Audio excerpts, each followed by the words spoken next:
Kabar gembira, Bos BKPM sebut ada 153 perusahaan asing mau masuk ke Indonesia.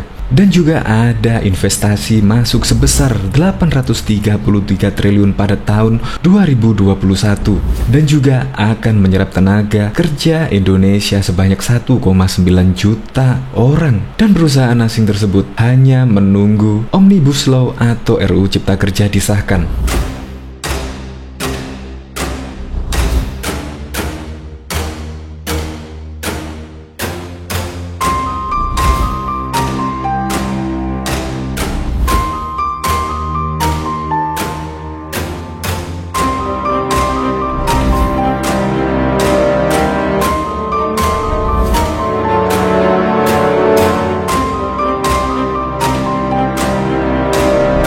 Bahlil Lahadalia selaku bos BKPM menyebut jika perusahaan asing ingin menanamkan investasinya di Indonesia selalu berbelit-belit dan selalu dipingpong, izin di sana sini tidak terrealisasi. Makanya dengan Omnibus Law atau RUU Cipta Kerja menjadi kepastian perusahaan ingin menanamkan modalnya ke Indonesia.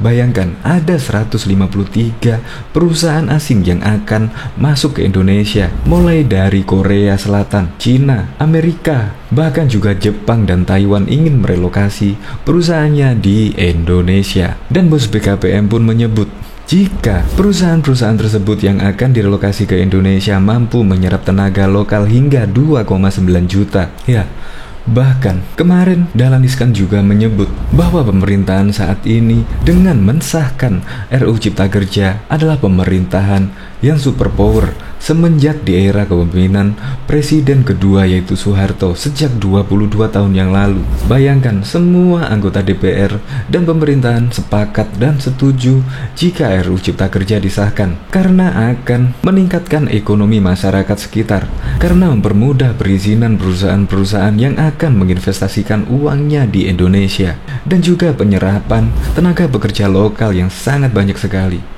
Untuk lebih lengkapnya, simak berita berikut ini. Good News Indonesia. Belum menyaksikan video ini, pastikan bosku jangan lupa subscribe. Karena subscribe itu gratis plus bonus tonton video terbaru setiap harinya. Jangan lupa ya. Bos BKPM sebut ada 833 triliun dan ada 153 perusahaan akan masuk Indonesia. Kepala Badan Koordinasi Penanaman Modal Bahlil Lahadalia mengatakan para investor selama ini sulit untuk mendapatkan izin karena harus dipingpong sana sini. Maka dari itu disahkannya UU Omnibus Law Cipta Kerja pada Senin 5 Oktober 2020 yang lalu membuat para investor itu lebih yakin untuk berinvestasi di Indonesia. Selama ini mereka tidak melakukan investasi karena diputar-putar izinnya. Dengan sekarang ini mereka mau betul-betul melakukan investasi, ujarnya seperti dikutip dari antaranews.com. Bahlil mengungkapkan sekitar 153 perusahaan akan masuk dan berinvestasi di Indonesia setelah Undang-Undang Omnibus Law Cipta Kerja disahkan. Ia mengatakan ke 153 perusahaan itu berasal dari dalam dan luar negeri, termasuk pula perusahaan-perusahaan yang merelokasi investasinya dari sejumlah negara. 153 perusahaan itu ada relokasi dari beberapa negara seperti Korea, Taiwan, Jepang, Amerika, kemudian Cina. Ada beberapa dari Eropa dan negara lainnya, termasuk juga pengusaha dari dalam negeri katanya. Adapun sektor-sektor yang dibidik oleh 153 perusahaan itu bervariasi, mulai dari infrastruktur, industri manufaktur, perkebunan, kehutanan, pertambangan, hingga kesehatan, energi, dan pariwisata. Namun, ia tidak menjelaskan lebih rinci profil perusahaan-perusahaan yang dimaksud, termasuk nilai investasi dan potensi penyerapan tenaga kerja.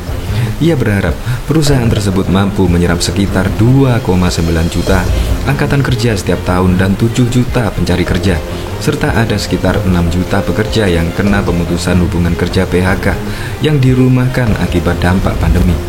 Kepala Badan Koordinator Penanaman Modal mematok target bila rancangan Undang-Undang RUU Omnibus Law Cipta Kerja disahkan di tahun ini, dampaknya investasi di tahun depan bisa tumbuh 2-3% dari realisasi investasi tahun lalu, yang mana belum terdampak pandemi. Dengan realisasi investasi 2019 sebesar 809,6 triliun, maka BMKP berharap tahun depan pencapaian investasi berkisar antara 825,7 triliun hingga 833,8 triliun. Dampak persebarannya baru saya hitung. Sebenarnya hitungan kita bisa di atas 2-3% dari realisasi saat situasi yang normal. Namun kita sedang mendetailkan lagi penyusunannya, kata Bahlil dalam konferensi pers RUU Cipta Kerja Selasa 8 September. Bahlil menyampaikan, melalui RUU Omnibus Law Cipta Kerja akan mendongkrak industri manufaktur Indonesia. Karenanya realisasi sektor padat karya tersebut saat ini banyak terhambat dari sisi perizinan di tingkat daerah.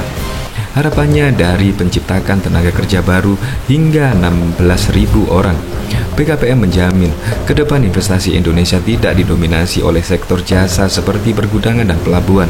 Sebab berdasarkan data BKPM, realisasi investor serta jasa sepanjang semester 1 2020 sebesar 220,9 triliun. Angka tersebut setara dengan 54,9% dari total investasi langsung di periode Januari-Juni 2020 sebesar 402,6 triliun. Pencapaian tersebut sudah menjadi tren sektor tersier sejak 2017 hingga 2019. Secara berurutan masing-masing memberikan sumbangsi sebesar 42,3%, 50,8%, dan 57,4% terhadap total realisasi investor di kala itu.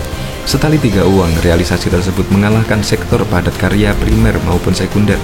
Saya ingin mengatakan justru RUU Omnibus Law Cipta Kerja ini menuju transformasi undang-undang yang mendorong hilirisasi dan menciptakan nilai tambah serta penyerapan tenaga kerja. Kita boleh lagi mengirim barang-barang mentah, dengan demikian ada pergeseran, ujar Bahlil. Klaster ketenagakerjaan memang belum dibahas oleh Panitia Kerja Panja Rancangan Undang-Undang RUU Cipta Kerja. Rencananya pembahasan klaster yang paling sensitif ini akan dilakukan paling akhir. Meski belum masuk pembahasan resmi DPR, tensi panas terlihat dengan pecahnya suara serikat pekerja terkait poin usulan yang akan dibahas dalam RUU tersebut.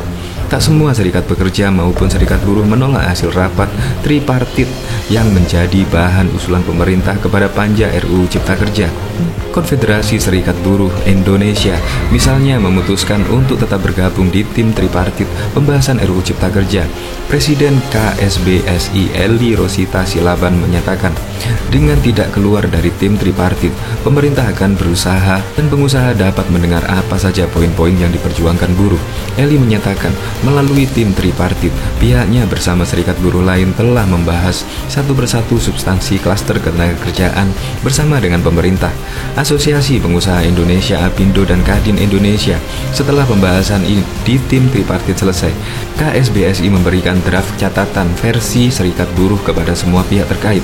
Dia menyebut ada 7 poin yang menjadi catatan KSBSI dalam klaster ketenagakerjaan, misalnya mengenai sistem pengupahan hubungan kontrak kerja outsourcing dan keberadaan tenaga kerja asing TKA. KSBSI tegas menolak TKA masuk ke Indonesia untuk jenis pekerjaan kasar. Namun KSBSI tidak menolak kehadiran TKA ahli dan memberi transfer ilmu kepada tenaga kerja Indonesia. Terkait poin PHK dan pesangon, KSBSI ingin dipertahankan. Inilah yang krusial yang kami sedang pikirkan. Kami minta dikembalikan kepada undang-undang existing, jelas Eli kepada Kontan Rabu 2 September. Sementara Presiden Konfederasi Serikat Pekerja Indonesia KSPI Said Iqbal menyatakan KSPI keluar dari pembahasan RUU Cipta Kerja di tripartit dan langsung menyampaikan usul ke DPR. Dalam penilaiannya, ada perbedaan antara tim yang dibentuk DPR dengan tim tripartit bentukan pemerintah. Said menyatakan keberadaan serikat buruh dalam tim teknis tripartit RUU Cipta Kerja hanya sebagai alat stempel bahwa seolah-olah Menteri Ketenagakerjaan sudah mengundang pekerja dalam tripartit, padahal faktanya tidak seperti ini, kata dia.